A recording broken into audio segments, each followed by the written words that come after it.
People need to actually open their eyes now, and the actual youth clubs themselves, for like the local boys and girls, they're all being cut. The after schools is being cut, so everybody needs to open their eyes and look and see what's happening. As soon as you're born, they make you feel small by giving you no time instead of it all,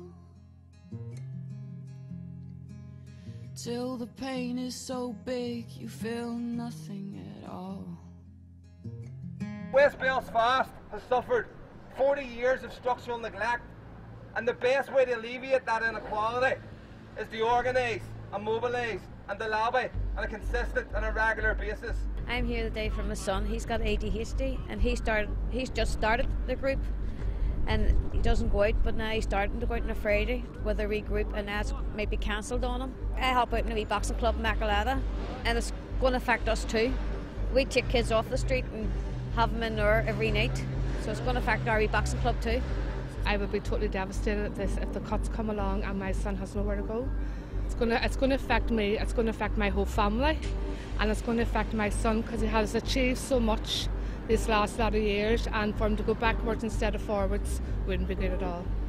The opportunities, certainly in the Upper Springfield and the White Rock areas where we would concentrate at the moment, would have a serious devastating effect. It would, as they say, ruin any sort of small social life that they have, any opportunities to get out, and also the opportunities for the parents to come together and talk about the issues. There's going to be hundreds of young people out here in these streets, nothing to do, no training, no employment, no education. We need to stop the cuts. The government are saying about the unemployment, we need to get people in the employment, now they're making cuts. It's going to get worse. How to expect people in the employment if we're going to cut everything? West Belfast is already a socially and economically deprived area as a result of a lack of economic investment, as a result of historic and a legacy of discrimination, and the cuts that are going to be carried out are going to make this 10 times worse for the people in West Belfast. They feel angry. I think everybody needs to feel angry about them and they get mobilised about them, because the only way they're going to be defeated is by people coming onto the streets in opposition. I think today really is just a start of the fight back against the cuts, fight back to say that ordinary people shouldn't have to pay for the crisis caused by the rich, the wealthy in society. At present we are waiting on word for 17 posts within the centre. There's 17 people sitting at risk, myself included. I'm the centre manager of Falls Women's Centre. We have at least 100 women coming into our services a week.